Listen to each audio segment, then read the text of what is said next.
Welcome to JD के maths. मैं जितेंद्र। आज की क्लास में हम बात करेंगे समांतर श्रेणी। समांतर श्रेणी चैप्टर 5।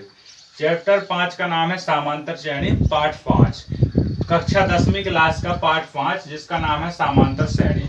समांतर श्रेणी की ये पहली क्लास है। इसमें इंट्रोडक्शन होगा इस क्लास का और इस पार्ट में क्या क्या चीजें हैं, समांतर श्रेणी होती क्या है और इसे समांतर श्रेणी इसका नाम क्यों दिया गया है, इसके बारे में हम पूरी जानकारी इस वीडियो में दे देंगे। इसके बाद प्रश्नावली 4.5.1 का इसी में सॉल्यूशन कर लेते हैं। वीडियो में आगे बढ़ने से पहले अगर पहले की सभी क्लासों को नहीं देखा है तो पहले की सभी क्लासों को आपको देख लेना। और खास बात ये कि न्यू ब्लूप्रिंट 2023-24 का जो अभी न्यू ब्लूप्रिंट आया है कक्षा 9 से लेकर 12th तक यानी 9 से लेकर 12वीं तक का जो न्यू ब्लूप्रिंट है 2023 का एनसीईआरटी के ऊपर पैटर्न के ऊपर, तो अगर इस न्यू ब्लूप्रिंट को आप तक अभी तक भी आपको नहीं मिला है न्यू ब्लूप्रिंट, तो इस ब्लूप्रिंट को आप डिस्क्रिप्शन बॉक्स में उसकी लिंक पढ़िए। उसके माध्यम से इस 134 पेज की पीडीएफ को पूरी तरीके से डाउनलोड कर पाओगे। इसके बाद बात करेंगे हम, टॉपिक था आपका समांतर श्रेणी। तो समांतर श्रेणी का नाम समांतर श्रेणी क्यों रखा गया है, इस शब्द से थोड़ी बहुत आपको चीजों को क्लियर करना है। तो समांतर श्रेणी का नाम ही से स्पष्ट होता है कि सामान और अंतर। तो समान अंतर अगर आपसे संधि विकसित करते बन जाती है तो आप इससे लिख सकते हो समान अंतर। तो समान का मतलब समान और अंतर का मतलब बीच में डिफरेंस, बीच में कितने का गैप होता है जिस किसी श्रृंखला में। और श्रृंखला का मतलब होता है सीढ़ी, और सीढ़ी सबको जानता होगा, नसैनी तो जानता है। तो नसैनी में जो घत्ते होते हैं इस प्रकार से नसैनी होती है, कुछ तो इस प्रकार की नसैनी होती है। तो इस प्रकार से नसैनी में जो घत्ते बनते हैं, जिन घत्तों में गैप होगा, अगर 1 फुट का गैप है तो सब में एक ही 1 फुट का गैप होगा। ऐसा नहीं होता कि नसैनी में एक जगह पे 4 फीट का गैप हो जाए, एक जगह पे 5 फीट का, एक जगह पे हो जाए आधे फीट का गैप। तो इस प्रकार से नसैनी नहीं बनती है। नसैनी बनती है समान, सब में अंतर होगा, समान अंतर होगा। ठीक है, समान अंतर। तो समान अंतर अगर किसी भी श्रृंखला में किसी भी क्रम में 1 2 3 4 इस प्रकार से कोई भी संख्या लिखी हो, उसमें अगर समान अंतर है तो वह समांतर श्रेणी होगी। और दूसरी बात यहाँ पे समझ में आ गई। इसके बाद समान अंतर श्रेणी और श्रेणी मतलब श्रृंखला। तो श्रृंखला को आप जानते हो कि क्रम समान होना चाहिए। इसके बाद हम बात करेंगे कि समांतर श्रेणी को इंग्लिश में क्या बोलते हैं। तो समांतर श्रेणी को इंग्लिश में बोलते हैं एपी। समांतर श्रेणी को इंग्लिश में बोलते हैं एपी। तो जैसे एपी के रूप में लिखा जाता है। एपी का मतलब समांतर श्रेणी समांतर है या नहीं है। जिसमें सबसे मेन पॉइंट की बात करेंगे, सबसे मेन पॉइंट होता है प्रथम पद को बोला जाता है ए। ये बात आपको नोट कर लेना है अपनी कॉपी में, कॉपी और पेन लेकर बैठना है। प्रथम पद को बोला जाता है ए तथा सर्वांतर। तो सर्वांतर से नाम ही से स्पष्ट होता है सभी का अंतर। अगर सभी में अंतर सेम है तो वह हो जाएगी क्या, समांतर श्रेणी। तो सर्वांतर को बोला जाता है डी। इस प्रकार से दो चीजें आपकी क्लियर हो जाती हैं कि समांतर को बोलता है डी और इसका। अब इसके बाद बात करते हैं टॉपिक पॉइंट नंबर दूसरा। तो स्टार लगा लेना है। ये परीक्षा की दृष्टि से 1 नंबर में क्वेश्चन आपसे पूछा जा सकता है, बहुत ज्यादा इंपोर्टेंट पॉइंट है। इसके बाद देखते हैं एपी का व्यापक रूप। जब कभी भी किसी भी सवाल में एपी का आपसे व्यापक रूप पूछा जाता है तो व्यापक रूप का मतलब ये है कि जैसे एक पद दिया जाए ए, अगर आपको एक पद ए दिया जाता है तो आपको दूसरा पद निकालना है। तो इसको कैसे निकालोगे, और इसका बीच में अंतर होना चाहिए जितना सब में दिया गया है, और डी का मान कैसे निकालते हैं इसके ऊपर बात। तो सबसे पहले देखेंगे कि एपी का व्यापक हल। जो एपी का व्यापक हल होता है, जब लिखो समांतर श्रेणी का व्यापक हल। एपी मतलब समांतर श्रेणी व्यापक हल। तो जब कभी भी एपी का व्यापक हल निकालना हो, आपको ये सवाल प्रश्नावली 5.1 में पहले ही पॉइंट पर मिल जाते हैं। तो एपी का जब व्यापक हल निकालना हो तो लिखते हैं ए प्लस डी, ए प्लस 2d और ए प्लस 3d। इस प्रकार से कितनी भी संख्याओं का व्यापक रूप निकालना हो आपको डॉट डॉट डॉट के तक, जहां तक आपको निकालना हो वहां तक आप इसका मान निकाल सकते हो इसी सूत्र के माध्यम से। तो ये मैंने पहला पॉइंट हुआ। इस पॉइंट से आपके ऑब्जेक्ट बन सकते हैं 1 नंबर वाला कि एक दी हुई सूची होती है, इसी में एक और होती है संख्या की दी हुई सूची। संख्या की दी हुई सूची तो जब सूची बनाई जाती है तो सूत्र का प्रयोग कुछ इस प्रकार से करते हैं। जब सूची बनाई जाती है किसी भी संख्या की, जैसे कि हमने डी का मान निकालना है सूची के माध्यम से, तो किस प्रकार के सूत्र का मान करेंगे, a2 माइनस a1, यहां से निकल आएगा d1 का मान। इसके बाद हो जाता है a3 माइनस a2, इस प्रकार से a4 minus a3 dot dot dot dot a के प्लस 1 और माइनस a के। मतलब कोई भी संख्या हो वो सामने वाले के जिसमें से घटाएंगे उससे थोड़ी कम होनी चाहिए, उससे एक या कितना भी अंतर होना चाहिए, सब में सेम अंतर होना चाहिए। अगर यहाँ से डी का मान निकल आता है सर्वांतर सबका सेम, तो यहाँ से हो जाती है समांतर श्रेणी की जांच। जब कभी भी समांतर श्रेणी की जांच करने के लिए आपसे बोला जाए तो आपको a2 minus a1, a3 minus a2, a4 minus a3 dot dot dot a के प्लस 1 माइनस 1 के, इस प्रकार से पूरा लिख लेना है आपको सूत्र। तो इतना आपका अगर लिख गया हो तो इसको हम साफ कर देते हैं। इसके बाद देखते हैं प्रथम पद व सर्वांतर डी वाली एपी का एनवा पद। जब कभी भी एपी का एनवा पद निकालना पड़ जाए, इसको हमने हटा दिया। जब कभी भी आपसे एपी का एनवा पद पूछा जाए, एनवा पद का मतलब है इसमें कितने पद हैं और कौन वाला पद निकालना है। जब कभी भी एपी का एनवा पद पूछा जाए तो किस प्रकार के सूत्र का प्रयोग करना है, इसके बारे में चर्चा कर लेते हैं। तो इसके बारे में चर्चा करेंगे कि प्रथम पद व अंतर डी वाली, प्रथम पद व सर्वांतर डी वाली। जब प्रथम पद दिया जाए आपको, प्रथम पद का मतलब है ए वाला पद दिया जाए, और सर्वांतर दिया जाए, सर्वांतर मतलब होता है डी वाला पद। तो जब डी वाला पद दिया जाए, जब ये दोनों पद दिए जाए और आपसे पूछा जाए कि एन वाला पद निकालो, एनवा पद निकालो, जब कभी भी एनवा पद निकालने के लिए पूछ लिया जाए तो सूत्र लगाना है ए एन बराबर ए प्लस एन माइनस 1d। यहाँ ए का मतलब होता है प्रथम पद और एन माइनस 1 का मतलब होता है जो अपन ने मान निकाला है। मान लो एन का मान 4 रख देते हैं तो एन माइनस 1 यानी इसके पीछे का एक पद। और डी का मतलब होता है सर्वांतर, इन पूरी श्रृंखला में कितने का अंतर होता है टोटल। इस प्रकार से पहला सूत्र बन जाता है जी। आपका ये 1 नंबर में क्वेश्चन पूछा जा सकता है, बहुत ज्यादा इंपोर्टेंट क्वेश्चन है, तो इसको आपको खैर में अपने नोट कर लेना है। इसके बाद बात करते हैं हम किसी एपी के प्रथम पद व एन का योग निकालना हो। जब प्रथम पद दिया जाए, एपी का प्रथम पद एन पदों का योग निकालना हो, जब यहाँ से कभी भी, अब यहाँ से आपका एन पद निकल आएगा, यहाँ से आपका एन पद तो निकल आएगा, लेकिन अगर एन पदों का योग निकालने के लिए आपसे सवाल में कह दे कि एन पद का योग निकालो, प्रथम किसी एपी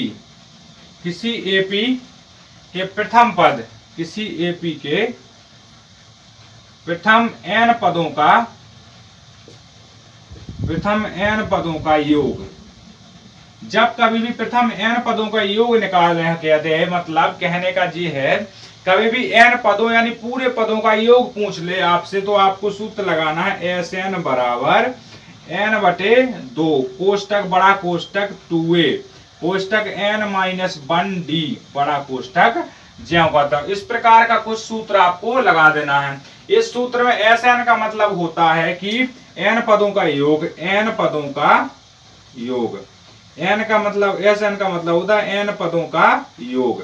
तो यहाँ पर एन पदों का योग आपका पूरी तरीके से निकल कर आ जाएगा। तो ये 1 नंबर में बिल्कुल पूछने वाला सवाल है, ये हर एक साल पेपर में पूछा जाता है, तो इस पर आपको 3 स्टार लगा लेना है और इसको पूरी तरीके से लिख लेना है। जब इतना लिख जाता है तो इसके बाद देखते हैं यदि परिमिति एपी का अंतिम, यदि परिमिति कोई भी संख्या, यदि परिमिति एपी का अंतिम पद एन और एल दिया जाए तो इस एपी में सभी पदों की संख्या आपको निकाल लीजिए, आपका लिख गया होगा।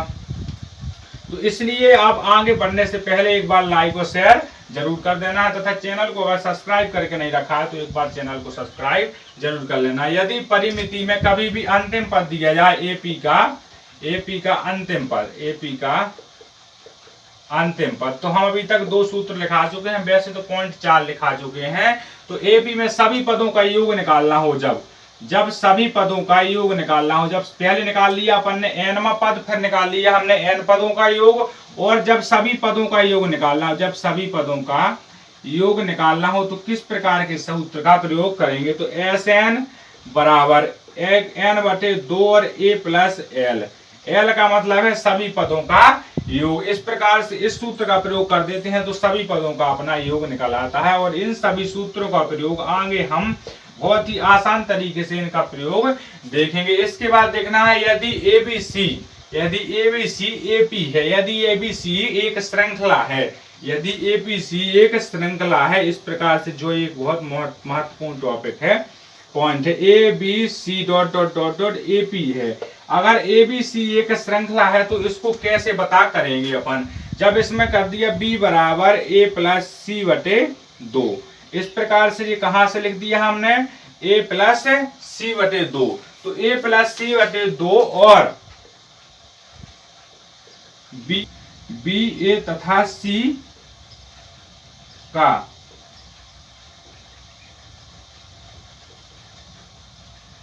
समांतर माध्य होगा जी। इस प्रकार से कुछ अपने महत्वपूर्ण पॉइंट क्लियर हो जाते हैं। तो यहां से अगर सभी पॉइंट आपके क्लियर हो चुके हैं तो वीडियो को एक बार लाइक और शेयर जरूर कर देना है।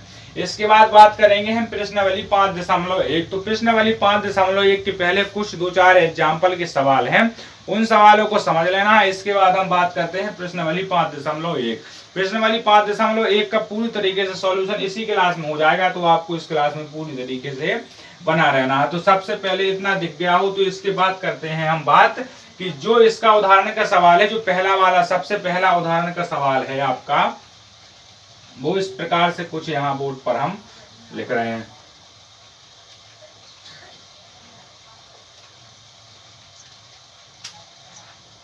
उदाहरण का यहाँ उदाहरण का सवाल आपने देख लिया है। एपी का मतलब है समांतर श्रेणी। तो समांतर श्रेणी में एपी 3/2 1/2 माइनस के 1/2 माइनस के 3/2 के लिए प्रथम पद ए तथा सर्वांतर डी ज्ञात करना। तो हमने सबसे पहले इसी सूत्र का प्रयोग बताया है कि प्रथम पद और डी वाला पद किस प्रकार से निकालते हैं। तो सबसे पहले हल डाल देंगे। तो वीडियो प्रश्न को हल करने से पहले लाइक और शेयर जरूर ठोक देना। तो एपी आपका लिखा है एपी आपका इस प्रकार से कुछ लिखा है 3/2 और 1/2 माइनस के 1/2 और माइनस के 3/2। इस प्रकार से कुछ एक समांतर श्रेणी आपको मिल जाएगी। इसमें प्रथम पद का मतलब होता है जो पहले सबसे पहले लिखा होगा उसे बोलते हैं प्रथम पद। तो इसमें प्रथम पद ए कितना दिया है आपको? 3/2 दिया है। इतना तो आपको क्वेश्चन में लिखा है। इसके बाद दिखा हमने सर्वांतर। जब कभी भी किसी भी संख्या का सर्वांतर निकालते हैं तो हमने सूत्र आपको अभी अभी लिखाया कि सर्वांतर का मतलब डी होता है और डी आपको यहाँ से ज्ञात करना है। जब डी ज्ञात करना है तो डी ज्ञात कर विकलन सूत्र का करते हैं प्रयोग D2 minus A2 minus A1 का। तो D1 का मान निकाला हमने यहाँ से कितना, A2 का मान कितना दिया गया है आपको? 1/2 माइनस 3/2। इस प्रकार से D1 का मान आपको दिया जाएगा। तो यहाँ हमने देख लिया इस प्रकार से यहाँ D1 का मान। तो D1 का मान आपने देखा कि D1 का मान कितना निकल के आएगा। इसका एलसीएम तो बनता होगा 2 का एलसीएम 2 आ जाता है। फिर 2 का 2 में गुणा हुआ 1 और 2 का हुआ 2 में भाग, तो कितना 103 का 3। D1 बराबर कितना? माइनस का 2/2। यहाँ से कट गया तो कितना आ गया? माइनस का 1। यहाँ से माइनस का 1 आ जाता है डी का, यानी सर्वांतर इसका डी आ जाता है। और इसकी जांच इसलिए नहीं करेंगे कि जब आपको किताब में सवाल में एपी लिखा है, अगर एपी साथ में यहाँ लिखा नहीं मिलता वो बोलता कि साथ में इसकी सर्वांतर की साथ में सर्वांतर श्रृंखला को भी ज्ञात कीजिए। अगर सर्वांतर श्रृंखला है तो इसका ए प्रथम वाला पद भी बताइए और सर्वांतर बताइए। तो आपको यहाँ बार बार जांच करना था, 1 2 3 4। तो 4 बार आपको इसकी जांच करनी थी। D1 का, D2 का, D3 का और D4 का मान निकालना था। जब उन चारों का मान सेम निकलता है तो आपको इसको लिख देना है कि सर्वांतर इतने से इतना हो सकता है। और एपी का आपको पहले से पता है कि एपी का मान जी आपका है। इस प्रकार से पहला वाले क्वेश्चन का आंसर बनता है प्रथम पद इसका 3/2 है और अंतिम पद निकालता है माइनस का 1। जी इसका इस प्रकार से कुछ आंसर हो जाता है। तो अगर इस प्रकार से आंसर समझ में आ गया तो हम इसके थोड़ी आगे की बात बढ़ाते हैं। अब आगे की बात है उदाहरण का एक दूसरा सवाल। तो उदाहरण का दूसरा सवाल भी देखना है। आप लोगों को लग रहा होगा कि उदाहरण के सवाल हम क्यों बता रहे हैं। उदाहरण के सवाल ही आपसे त्रैमासिक पेपर और वार्षिक पेपर बोर्ड परीक्षा में पूछे जाएंगे। अगर आपको ये देखना है तो आप वार्षिक परीक्षा में देख लेना है कि जितने भी सवाल पूछे जाएंगे तो उसमें से 80% सवाल आपके एग्जाम्पल के सवाल ही पेपर में पूछे जाएंगे। तो इस प्रकार से पहले सवाल का सॉल्यूशन हो चुका है। अब हम दूसरे सवाल के ऊपर बात करेंगे, तब तक इसको नोट कर लो। दूसरा वाला सवाल बोला है संख्याओं की निम्नलिखित सूचियों में से कौन कौन से एपी नहीं है। यदि इनमें से कोई एपी है तो उनके अगले दो पद लिखिए। देखो जो कंडीशन हमने अभी बोली थी वही कंडीशन यहाँ सामने आ गई है। तो ये लिख दिया तो इसका साफ कर दे, अगर नहीं लिखा है तो इसका स्क्रीनशॉट ले लेना है। यहाँ देखेंगे उदाहरण नंबर दूसरा। तो उदाहरण नंबर दूसरा है संख्याओं की निम्नलिखित सूचियों में से, संख्याओं की निम्नलिखित सूचियों में से कौन कौन से एपी नहीं है। सबसे पहले तो एक बात बतानी है कौन कौन सी समांतर श्रेणी नहीं है। यदि इनमें से कोई एपी है तो अलग अलग दो पद निकालना है। अगर कोई एपी होती है, कोई भी इनमें से जितने 4 सवाल दी गए हैं एग्जाम्पल में, आपको किताब में देखना है 4 सवाल जो एग्जाम्पल के दी गए हैं उनमें से कोई अगर एक भी है यानी समांतर श्रेणी बनती है तो उसके दो अगले पद निकालना है, उसके अगले दो पद लिखिए। तो इसके बाद पहले सवाल होता है 4, 10, 16 और 22। तो इसको हम सॉल्व करते हैं। कितना है 4, 10, 16 और 22। इस प्रकार से कुछ एक समांतर श्रेणी आपको बताना है कि है कि नहीं, पर ये सूची दी गई है आपको इस प्रकार की कुछ, ठीक है। तो यहाँ हमने सबसे पहले देखा इसको कि प्रथम पद कौन सा है। प्रथम मतलब होता है पहला पद। सो प्रथम पद हमने देखा इसका कि ए वाला पद आपको कितना मिल गया, 4 मिल गया। अब हमें यहाँ से डी वाला पद निकालना है। तो वो कैसे निकालेंगे, और सब में निकालना है। तो जे A1, जे A2, जे A3, जो जे A4। जब कभी भी हम n का मान निकालते हैं यानी सर्वांतर निकालते हैं तो हमें यहाँ पर सर्वांतर निकालना है, और सबसे और उसका सर्वांतर हमें पता भी नहीं है। तो सबसे पहले हमने देखा सर्वांतर। तो हमने सर्वांतर के लिए देखा कि सर्वांतर कैसे निकालते हैं, डी का मान कैसे निकालते हैं। तो डी का मान निकालने के लिए हम पहले एक सूत्र का प्रयोग कर चुके हैं। इसके पहले हम इसको पूरी तरीके से साफ कर देते हैं ऊपर से। अगर ऊपर से लिख गया है तो ठीक है, तो ये क्वेश्चन आपको किताब में मिल जाएगा। हमने समझने के लिए इसको बोर्ड पर लिख दिया था एक बार। इसके बाद हमने इस सवाल को आगे सॉल्व किया। तो सर्वांतर D1 का मान जब आप निकालते हो तो A1 का मान और A2 का, तो A2 माइनस A1। तो D1 का मान निकलेगा कितना, 10 माइनस 4। तो D1 का मान निकलता है यहाँ से 6। लेकिन D1 का मान 4 पहले अपन ने यहाँ पर A1 का मान आप पहले निकाल चुके हैं 4। तो यहाँ पर दिया था आपको। तो D1 का मान निकल के आ जाता है 6। इसके बाद यहाँ तक क्लियर। तो फिर यहाँ से देखा हमने कि D2 का मान, तो D2 का मान जब निकाला हमने तो लिख दिया हमने, जब D2 का मान किसी भी संख्या का निकालते हैं तो A3 माइनस A2। तो A3 का मान हमने देखा कि 16 है और A2 का मान है 10। तो यहाँ से D3 बराबर निकलता है 6। D2 बराबर निकलता है यहाँ से 6। फिर निकालते हैं D3 का। तो निकाला हमने A4 माइनस A3। D3 बराबर होता है A4 का मान 22, यहाँ से 16। तो A4 का मान कितना निकल के आ जाता है, यहाँ से भी 6 निकल के आ जाता है। इसका हमसे सबसे पहले देखा इसका सर्वांतर कितना निकला। तो सर्वांतर निकला इसका, सर्वांतर D का मान कितना निकला इसका, D का मान निकला हमारा 6। तो पहला आंसर तो इसका क्लियर हो जाता है कि D का मान निकालना था सर्वांतर। तो हमने सर्वांतर यहाँ से निकाल लिया। इसके बाद हमने इसको हटा दिया और अब देखना है कि इसके दो अगले पद कौन कौन से निकालते हैं। तो दो इसके अगले पद देखने के लिए वीडियो में आखिरी तक बने रहना है। तो हमने देखा AP के जब कहीं भी अगले पद निकाले जाते हैं तो हमने सूत्र लिखवाया था पहले रूप में। जब कभी भी किसी भी सवाल का व्यापक हल निकाला जाता है तो उसके लिए क्या करते हैं, तो AP का व्यापक हल, AP का व्यापक हल। तो व्यापक हल निकालने के लिए सूत्र A प्लस D वाला लगाते हैं कि नहीं लगाते हैं, लगाते हैं। तो इस पे हमने देखा कि हमें पद निकालना है A4 का, D4 का मान निकालना है अगर हमें। तो D4 का मान तो हमने पहले यहां से निकालना है A4 तक निकाल गए A5 का मान। तो A5 का मान निकालने के लिए किस प्रकार के सूत्र का प्रयोग करेंगे? तो A4 के लिए A का मान है कितना 4 और D5 का निकालना है, तो इसके लिए सूत्र कैसा बनेगा? A प्लस 4D वाला सूत्र बनेगा। तो A5 बराबर 4 प्लस 4 गुणे 6। इस प्रकार से आपको समझ में आ रहा है। तो A5 बराबर कितना आ जाएगा? 6 चौको 24 और 4 28, यानी A5 बराबर आ जाता है 28। जी आपका एक पांचवा पद निकल आ जाता है। जब छठवां पद निकालना हो तो A6 बराबर A प्लस 5D। तो यहां से A6 बराबर कितना? 4 का 4 और 5 का 5 और 6 का 6। तो A6 बराबर 4 प्लस 30। तो A6 बराबर कितना आ जाएगा? 34। इस प्रकार से 1 से लेकर 6 पद निकल आते हैं, पर पहला और दूसरा 4 पद निकले थे, 2 पद निकालने थे। यदि अगर सर्वांतर कोई होती है श्रृंखला तो यहाँ लिख देंगे आंसर हमने डब्बे में इसको बंद कर देना है। एपी की सूची कितनी है? 4 10 16 22 28 और 34।